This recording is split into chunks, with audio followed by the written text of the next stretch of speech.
Welcome to the Citadel GrayLine. My name is Kyle Weaver. I'm here with my co-host Jeff Hartsell, and we're excited about another season of Citadel football and another episodes and seasons of the Citadel GrayLine. Jeff, thanks for joining for another season.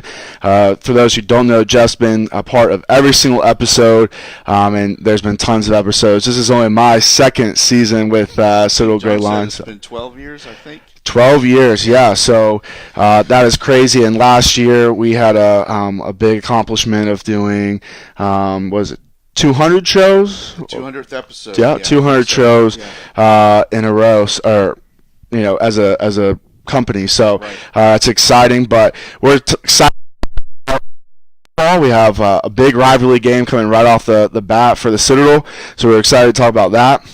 We're going to talk about a new QB who's going to be starting. Dom Allen left, so Jordan Black's now going to be the starting quarterback. So he does have some experience, which is going to be great, but he's going to be a new starting quarterback, his team now.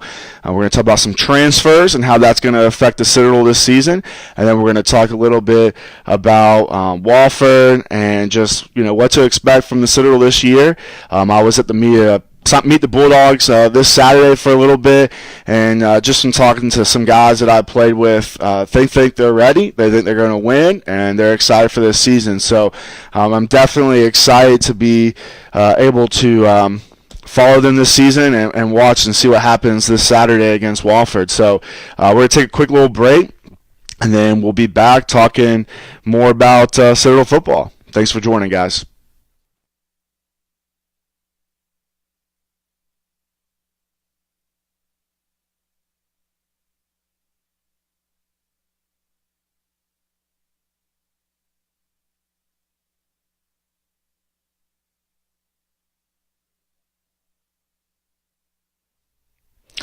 Welcome to the Citadel GrayLine. My name is Kyle Weaver. I played football for the Citadel for 5 years. Started for 3 years. Played two rings, two Southern Conference championships. Was part of that little run.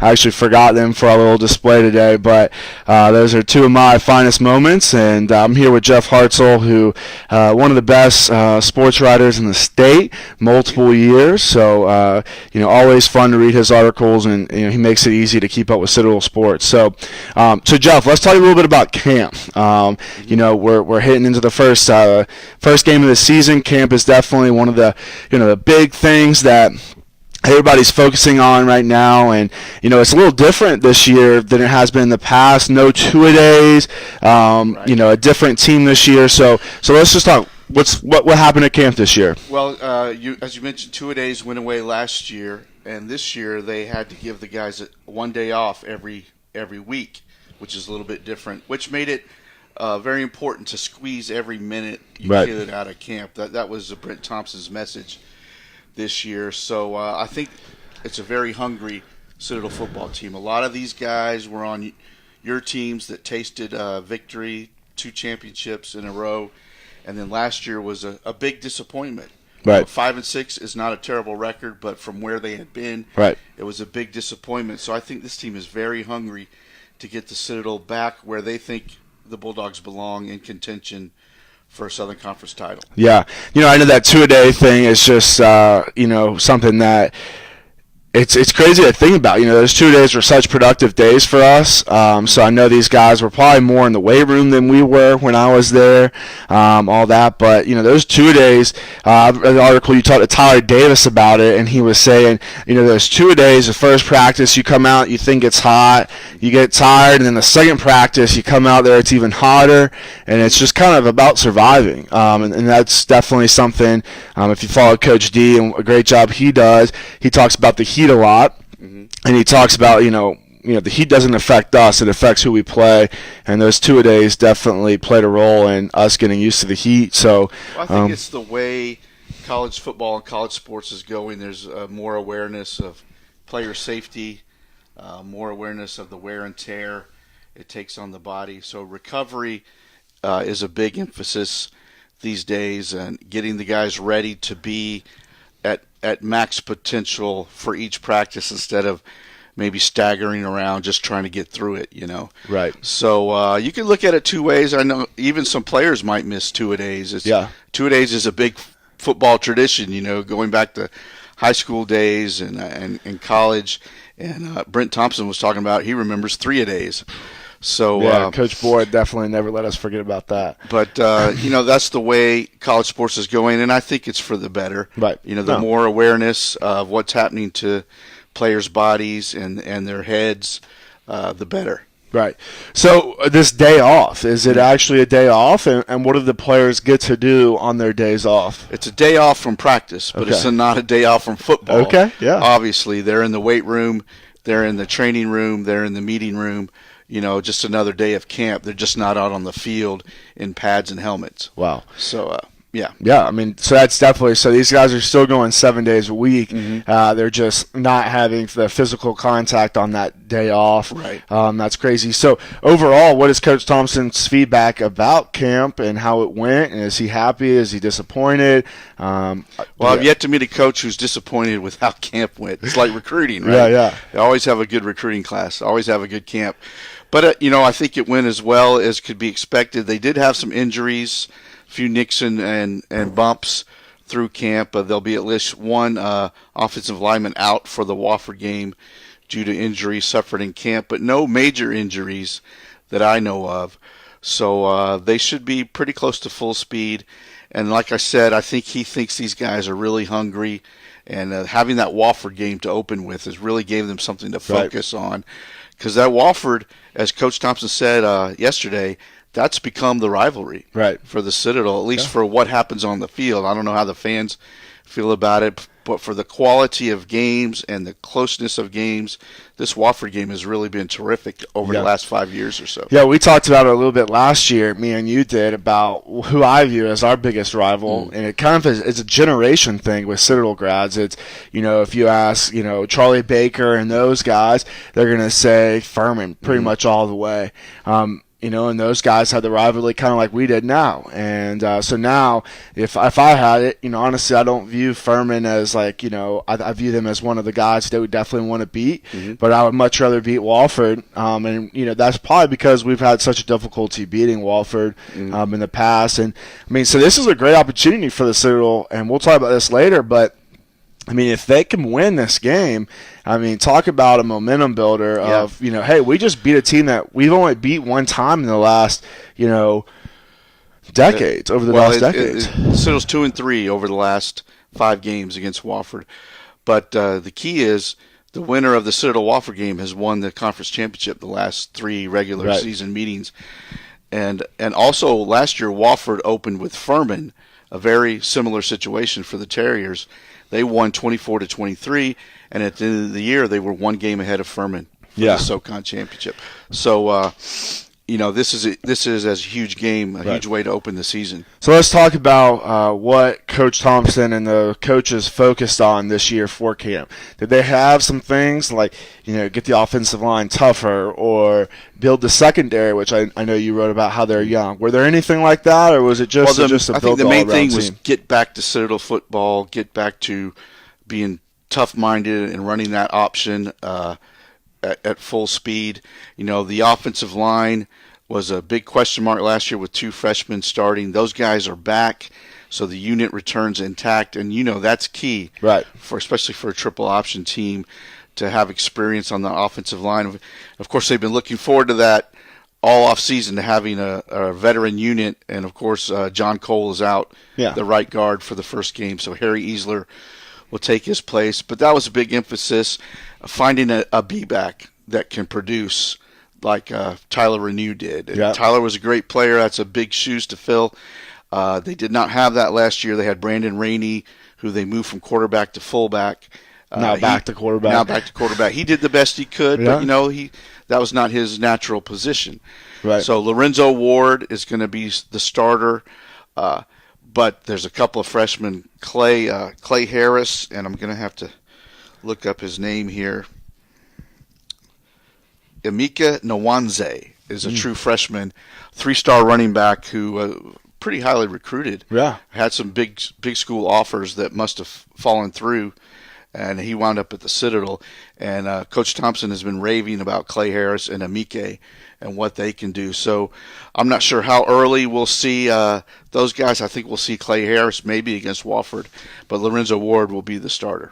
That's awesome, and that's good for Lorenzo, who was a player when I was there. He's came worked in as hard. a walk-on and is really now he's on scholarship. Yeah, has really done well. Well, we're definitely excited that camp is over and football season is upon us. But if you guys are watching from home and you guys are wondering where are these guys today, we're actually at the State Farm branch owned by Tom McQueenie, who is a Citadel grad and one of the great Citadel alumni, and we're very appreciative that he is allowing us to use his space today. This is a very nice office full of Citadel stuff, so you can definitely tell he's a Citadel man. But we're going to take a quick break. We'll be right back, and we're going to talk a little bit more about the new QB situation now that Dom Allen has departed.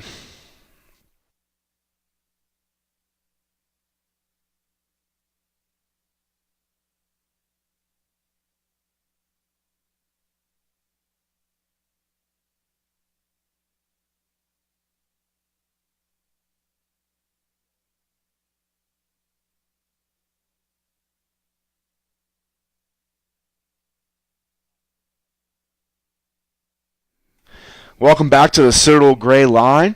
We're here at the State Farm office in Mount Pleasant, right by IHOP and Lowe's. You guys should stop by and definitely support a Citadel grad. I'm Kyle Weaver, and I'm here with Jeff Hartsell from the Post and Courier.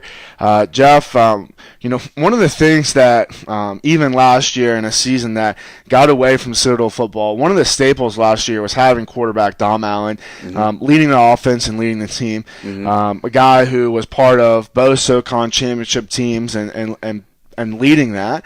Now he's gone. And last year, I know Jordan Black did get a little bit of experience playing quarterback and getting some experience for this season.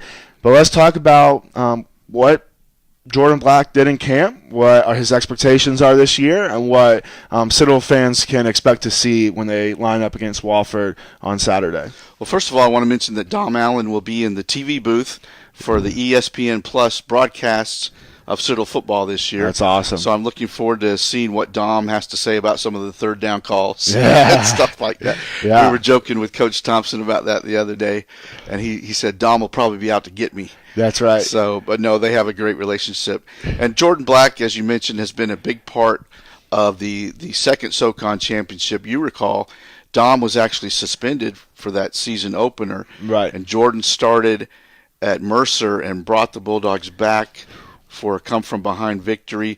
Actually started the first 3 games, I think. Yeah, they definitely made Dom earn it back, that's for sure. Yeah, made Dom earn it back. He had that big run at Gardner-Webb, I remember, in that game. And then last year, Jordan played quite a bit in relief of Dom Allen, a little bit of a 2-quarterback system. But I know Coach Thompson wants and expects Jordan to seize the reins this year, to play the majority of the snaps, doesn't want to get involved in a 2-quarterback situation at all, although Brandon Rainey is now the backup. And I think Brandon Rainey is a lot like Dom, a tough inside runner, can lower his shoulder and knock a guy back. Jordan's a little bit more fleet-footed, left-handed passer. I expect the Citadel's passing attack to be better this year with Jordan Black. I know a lot of people basically said that we put Jordan in last year when we wanted to throw the ball or needed to throw the ball a little bit. So, and I know this is the conversation pretty much every year, and I know my stance on it. But do you think the Citadel will throw the ball more, which I know a lot of Citadel guys and fans are asking? I don't think they'll throw it more unless they have to. Right. I think if Coach Thompson had his dream game, they wouldn't throw it at all. I'm with you. They'd run it 60 times or whatever. But that's not reality. They're going to have to throw it at some point, and I think they'll throw it better this year. I don't think they'll throw it more unless they have to, but I think they'll throw it better. I mean, last year's completion percentage for Dom was somewhere in the 30s. It's got to be better than that. To be effective. Totally agree. That was definitely what I was thinking. Everybody's like, well, Citadel needs to throw the ball more. Well, if anybody knows the triple option that the Citadel runs, the only time you throw the ball is when you're trying to surprise them every once in a while, which you can't afford to do that too much, or you're behind on downs and need to get. Now, I will say this: Raleigh Webb, the receiver, I saw this, is one of the best. He might be the best athlete on the team. He and Kafari Buffalo are the two fastest guys Yeah. on the team, according to Brent Thompson. And Raleigh plays receiver, so got to get him the ball. A reverse, a deep pass, throw it out to him and let him break a tackle in the flat, something. But he's too good to ignore and just use as a blocker. I mean, every time I went on Facebook just to check up on camp, it was Raleigh Webb, makes something out of nothing and breaks a big pass at camp. So definitely excited to see what he does. And I know last year he had a few big plays. So I mean, that was somebody when he came in my senior year as a freshman, and he was an athlete, man, just right off the bat. And I'm sure Coach D got his hands on him and has made him even stronger. So he looks great. And Coach Thompson said last year Raleigh was a defensive player trying to play receiver. This year he's more of a receiver. Yeah. So I think he could be a vital part of what they do. And maybe we'll get him on some special teams too. So yeah. Any exciting news while we have this opportunity to talk about special teams? Anything out there? Well, Matthew Campbell is a true freshman who's won the starting punter job. Okay. He beat out Gage Russell for that job, and the Citadel's punt game has got to get better. It was last in the league in conference play and like net punting and all that kind of stuff. So they've got to get better, and he can boom it. Really? He can boom it. So maybe he can help them flip the field a little bit. And, of course, the place kicking has got to get a lot better. Right. Jacob Godek was 4 of 12 in conference games last year. That's not going to get it done. Right. It could be a situation like one of my best friends, Eric Goins, kind of had the same situation where he had a few years that were, a little shaky, and then his last year he set all the records for scoring, and was just one of those guys. So hopefully that will definitely. Jacob was I think a true freshman last year, so he should be better and more confident this year. Awesome. We're going to take a quick break. We'll be right back, and we're going to talk some more about the transfers and what that looks like for Citadel football, and is that the new Citadel way? So we'll be right back.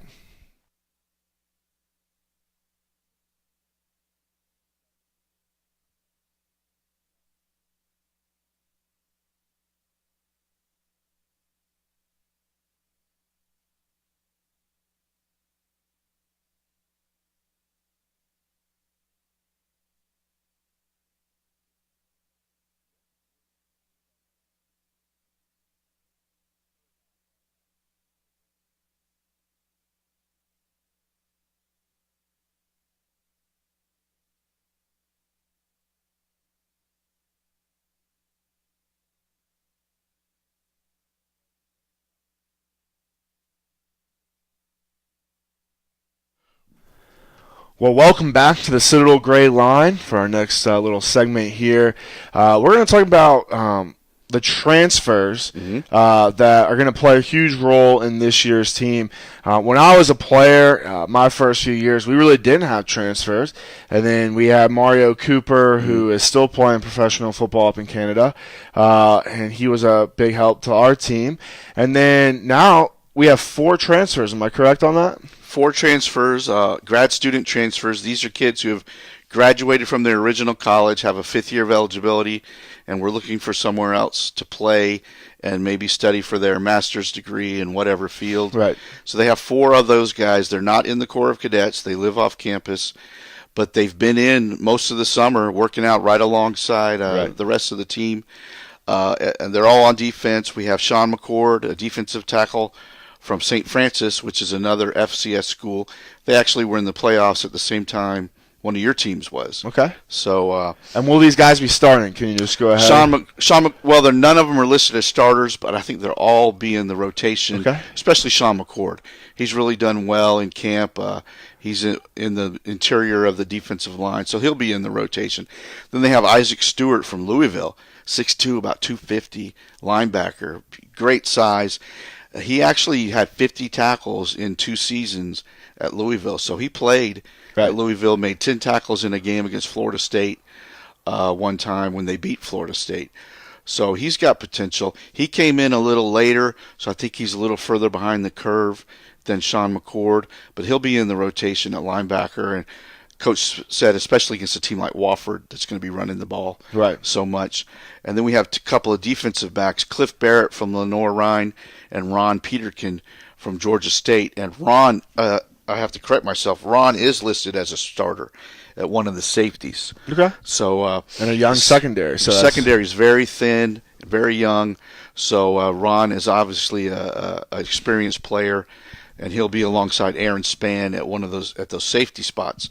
So maybe he can help out the secondary. That's great. I know Mario Cooper was kind of a similar situation. We had a young D. Delaney, some other guys, a young Malik Diggs, all those guys. Nick Willis was kind of on the older side, but we had a pretty young secondary when Mario came, and now he kind of brought that maturity to it, which I know really helped develop D, and just the way that Mario studied film and all that type of stuff. And now D. Delaney. He started that whole season, I think. Yeah, he did. And I know now D. Delaney's with the Jaguars now that we're on the topic. You hear anything about that? I have not, and I know cuts are coming up soon. So he's still there as far as I know. Right. So, and Andre is with the Jets, Andre Roberts. And so that's a good fit for him, hopefully. So with the NFL these days, they only have one big cut, or do they have multiple cuts throughout the season? It's not like it was. I'm not sure exactly how many cuts, but yeah, it all happened sort of at once, I think. Yeah. So well, we're hoping that D, at least can make the practice squad, something. Yeah. No doubt he is one of the best athletes I ever played with. So no doubt that he can do it, and he is doing it. And hopefully the Miami decision was great for him. So let's talk about Coach Thompson's view on these transfers. Is this something that as Citadel fans we should start to expect more and more in the future, or is this something that? Well, it's really nothing new.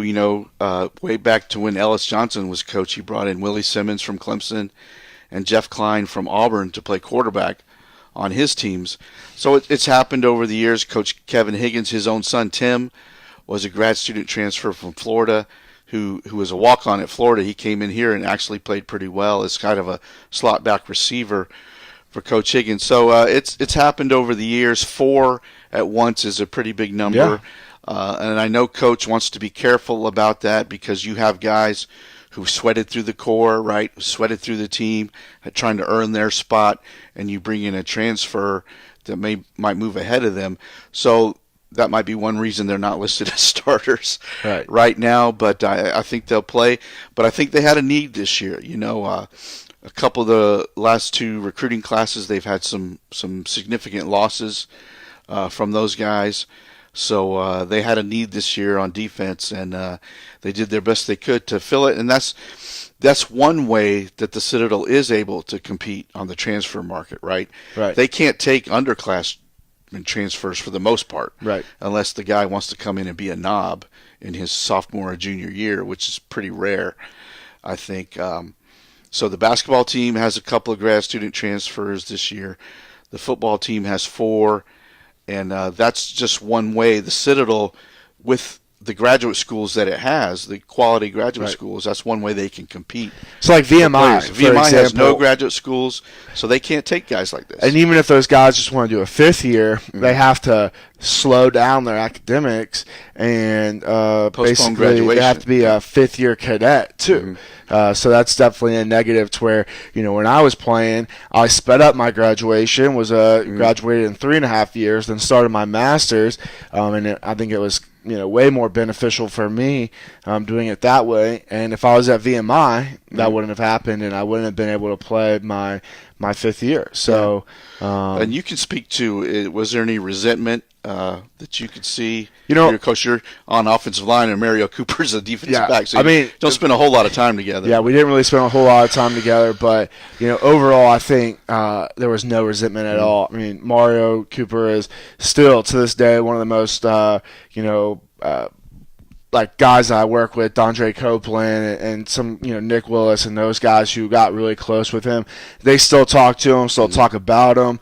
I know he's doing a lot of, he has a foundation for his brother who passed away, and I know a lot of our teammates definitely are supportive of that. And so I know this guy. I mean, this guy came in, played one season with us, and still has friendships that are still lasting. So I don't think there was any resentment, but I definitely think he handled it the right way. He came in, worked hard, and made us better. And that's the key. I think guys want to win, right? So if a transfer comes in and is humble, works hard right beside them, and earns his way and can help them win, So like the guy from Louisville, for example, I read in one of your articles, it was like he said a comment that was like, it's no different whether it's 50,000 or 20,000, and that's the attitude you have to have, because if you come in from a place like Louisville where you have 10 tackles against Florida State, and that was a really probably hype game, you have to have the attitude that, hey, this is not going to be the same thing, but it's still football, and I'm still going to work hard, and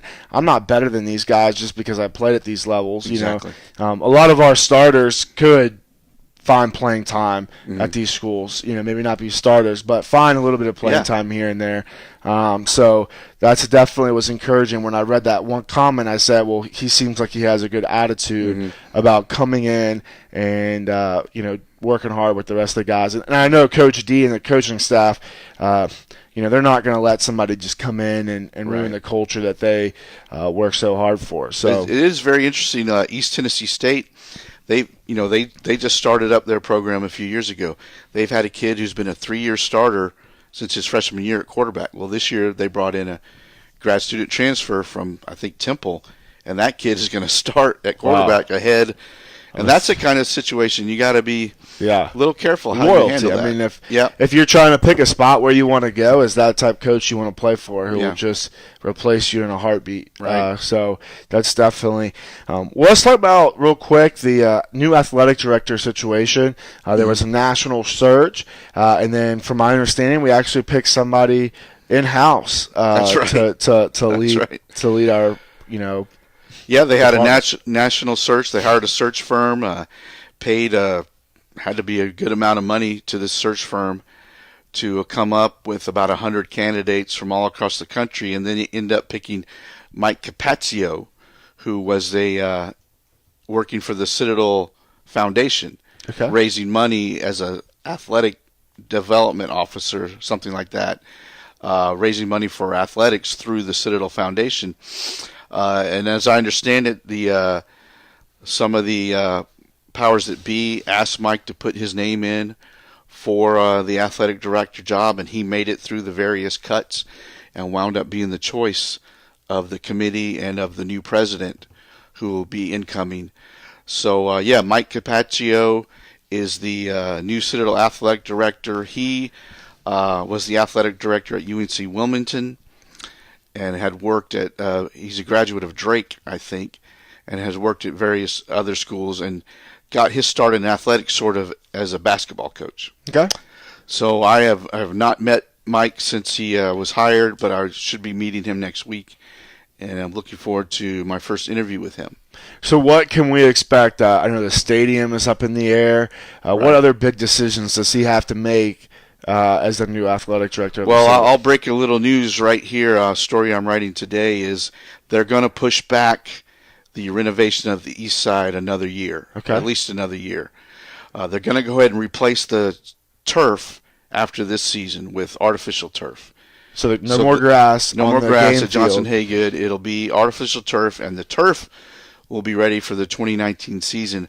But the renovation of the east side stands will not be done in time for the 2019 season.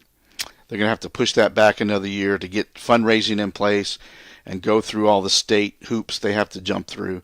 So it'll be temporary stands over there, about 1,000 seats for this year and for next year.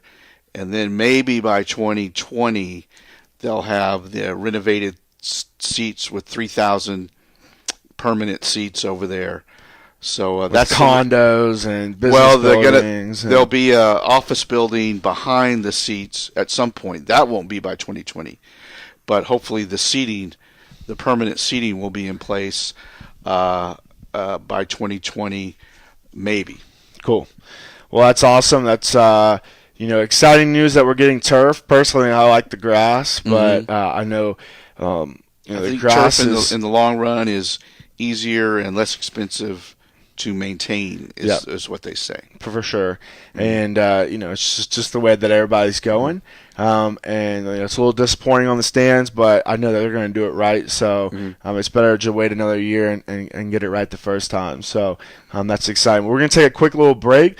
We're going to be right back. We're going to talk more Citadel football.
Welcome back to the Citadel GrayLine.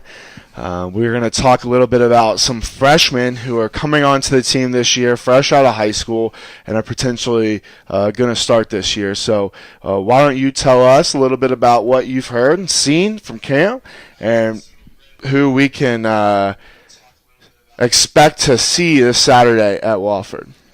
Yeah, well, the true freshmen, there's several on the depth chart, and I think the guys that we'll see early are, especially at B-back, as we mentioned, Clay Harris and Amika Nwanze. According to Brent Thompson, they've really had great camps, and they really need somebody to step up at B-back or two or three. Yeah. But these guys have both beaten out, apparently, Brandon Berry for the backup spot behind. Who was a great freshman last year. Right, who played a good bit last year. So Brandon Berry is not on the depth chart as of now. It's Lorenzo Ward and then Clay Harris and Amika Nwanze. And Lorenzo has done a great job as a former walk-on. I don't know if he has the top-end potential that they really want out of that position, but he knows where to go, what to do. He knows the plays. The little things. He's a tough runner. So, but I think they expect Clay Harris and Amika Nwanze to step up and eventually maybe pass Lorenzo as the starter at that position. But, they've been running guys at Lorenzo for the last 2 years, and he's fought them all off. Yeah. So, and in a position like B-back, if you look at when I was playing, I mean, you need multiple guys to play that position and the amount of hits that they take week in and week out when you're handing off the ball to them.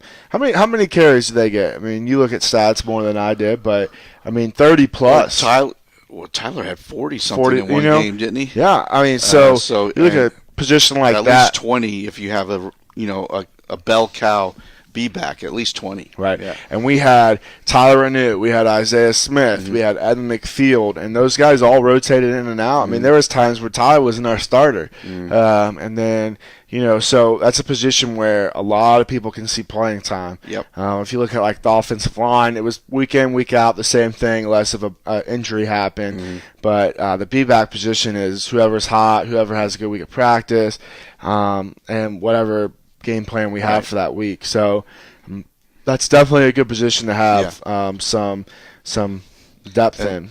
Another young guy we could mention, he's not a true freshman, he's a redshirt, is Dante Smith from Porter Gowd. He's a redshirt freshman at the slot back position. He's really had a good camp, according to Coach Thompson, and he'll be in the rotation. They plan to play about 4 slot backs, rotate him in and out. And Dante has earned his spot among those guys. Keontae Sessions is a sophomore who will play a lot this year. But your starting A-backs are Grant Drakeford and Rod Johnson, who both are proven players. Right. Grant had a great year last year, averaged 10 yards a touch. So, the more they can get him the ball, the better. Then on defense, you've got a true freshman, Marquise Blount, the backup defensive end, has been impressive in camp. And then Chris Beverly is listed as a co-starter at one of the safeties, along with Ronald Peterkin. So those are two freshmen on the defense you can see. And for me, one of the key players is going to be a first-time starter, Sean Thomas Faulkner, at the Bandit Inn, where Dondre Copeland played. He's just 5'11", 180. So it'll be interesting to see if he can handle the duties at that Bandit Inn as kind of a hybrid linebacker, safety. rush end, or linebacker safety.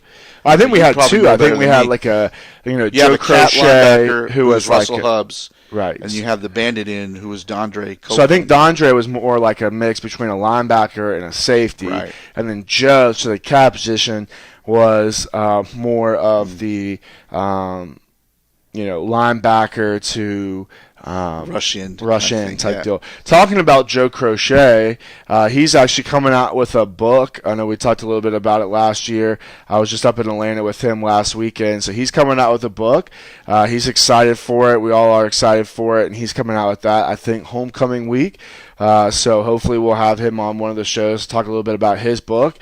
But he's definitely got some memories from our journeys that he's going to be sharing with everybody. I can't wait to read it. Yeah, so he hopefully he'll send us a copy here soon, and we'll have it right up here with our other guest books. But I know he's super excited about that, so everybody should go online, check it out. He has a website. You can find him on Facebook, Joe Crochet, and he's got all his links and everything to his websites and stuff like that. But he'll be around for homecoming, doing his thing with the books and the book signings and all that. So we're excited to see that, and excited that one of our teammates is definitely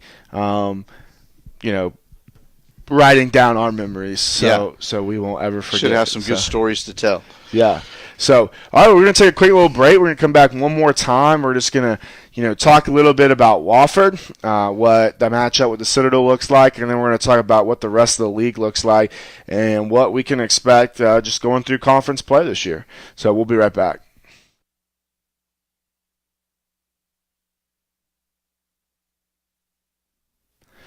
Welcome back to the Citadel GrayLine. We're here at the State Farm office. Tom McQueenie is the owner or operator of this branch, and we're excited to be here and thankful that he's allowing us to be here in Mount Pleasant, right by IHOP and Lowe's. And I've come in here once or twice for my insurance advice. There you go. So Tom does a great job, and he's a real man about town, author, and I think an artist. I'm not sure about that. But he's written several books and obviously a big Citadel supporter. Yeah, so we're excited to be here. Very thankful for that. We're sitting in his office right now, and it's full of Citadel stuff and all that stuff. So, but let's talk about Citadel versus Wofford this weekend at Wofford. First game away. What can we expect? And, what does this matchup look like? Well, first of all, it's the first time since 1989 that the Citadel will not face Mike Ayers as the Wofford coach. And that should be good news for Citadel fans because Mike won 16 in a row against the Citadel at one point. He retired after a great career, 30 years, over 200 wins, and 5 Southern Conference championships at tiny little Wofford. So really a fantastic career from Mike, and one of my favorites in the coaching biz. Was sorry to see him go.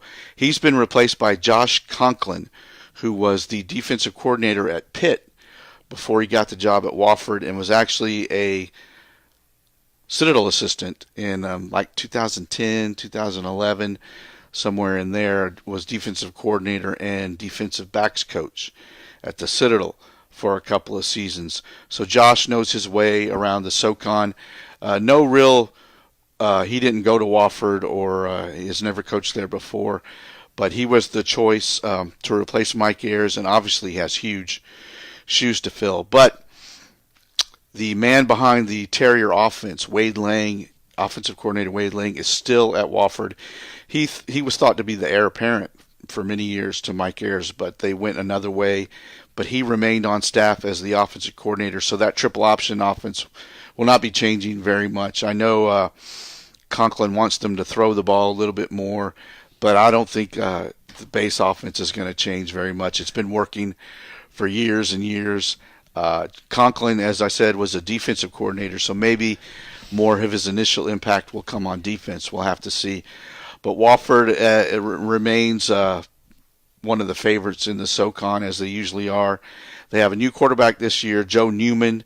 He's a junior, and the Citadel saw him in the playoff game a couple years ago. He came off the bench and led Watford to that 17-3 victory at Johnson Haygood. So if the starting quarterback hadn't got hurt in that game, who knows what might have happened. But Joe Newman came off the bench and played very well and led Wofford to a victory in that playoff game. He's now the starting quarterback, a small guy but very quick, very agile, can really run that triple option. He's not as much of a passer as Brandon Goodson was, but still can get it done, I think, through the air. And on defense, Wofford remains as tough as ever. I don't know where they find those big defensive linemen, but they roll them out, don't they? Oh, man. 300-pounders every year. Yeah. And then linebacker Dotavius Watson, a fantastic player, also he's back. So I think the Wofford defense will be just as good as ever. Right. So let's talk about preseason rankings in the SoCon. Where did Wofford fall? Where did Citadel fall? And what should we expect for that? I think Wofford was the consensus favorite to repeat as SoCon champion, and I don't have the rankings exactly in my head. But we were lower half.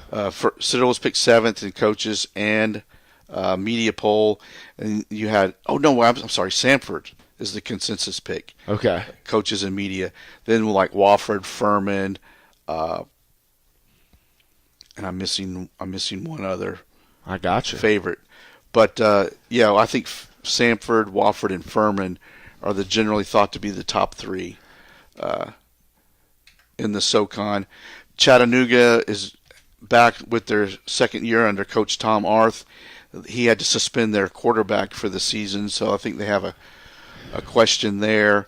East Tennessee State, we mentioned, they should be improved. They've gotten a little bit better every year. The team I'm really interested in is Mercer. I think this is make or break year for Mercer. They've been coming on slowly. They beat the Citadel last year, but every year they're touted as, this will be the year they break through and contend for the SoCon championship. They haven't quite got there yet under Coach Bobby Lamb, and I think this is a big year for him at Mercer to break through to that top level. Right. So they're starting to have recruits that they've had in the system for their full 4 years and stuff like that. So no more excuses and the whole we're starting a program. And they definitely have facilities to recruit there. Exactly. Some of the best, if not the best, in the SoCon. So that's definitely something that they kind of have no excuse. They're in Georgia. They're close to a lot of great players. They have great facilities. The feeling is it's time for Mercer to break through. And, they're good at other sports, so definitely interesting to see that.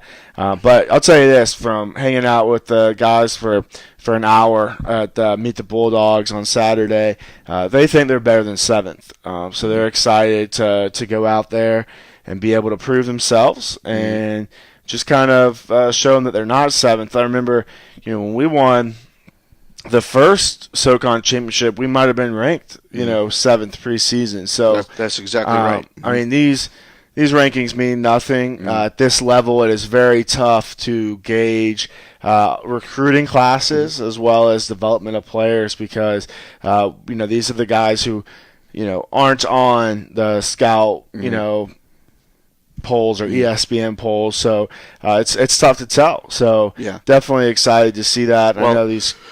Brent Thompson said yesterday this game will set the tone for the season. I don't think it's a must-win game, but I think they've got to play well and show that they can at least compete with Wofford. And then if they come home and beat Chattanooga, beat Charleston Southern, get off to a 2-1 start, I think they're set up to have a competitive season. If they just fall flat at Wofford, it could be tough. And if they do win, then I think that could really set them up for a great run, a great season. I know we play in that area a lot, so those guys should be pretty used to the Spartanburg. We stay in the same hotel when we play Wofford as we play Furman, so a lot of comfort there. So hopefully they'll play well, and we're excited to see. Just before we go off air, I just want to give a few shout outs. First of all, follow us at Citadel GrayLine on Twitter, and then just on Facebook. You're watching it right now. If you're watching our Facebook Live, it's Citadel GrayLine. And we want to say thank you to our executive producer, John Raw. And we want to say thank you to Jeff Hartsell for joining us as well.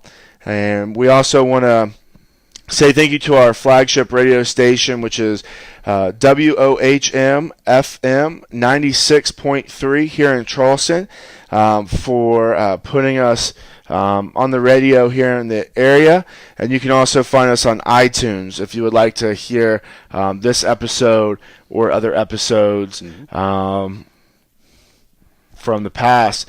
And also, I know our executive producer, John Raw, does many shows. I was just talking to him this morning. His big new show is called Y'all, I believe, and he is doing it, and it is all about the South. And it's a 2-hour daily podcast or show that he talks about everything from the South, from SEC, ACC football to smaller football to current events and politics and all that stuff. So definitely, if you're interested in that, give that a look. I know he's doing that. But we just appreciate everybody for watching, and we look forward to watching some Citadel football. And we'll see you guys in maybe this weekend at Wofford, or a week from Saturday here in Johnson Haygood Stadium when we play Chattanooga. So exactly, we'll look forward to it, and thanks for joining us, and we'll see you guys next week, same time, Wednesdays at 11. Thank you.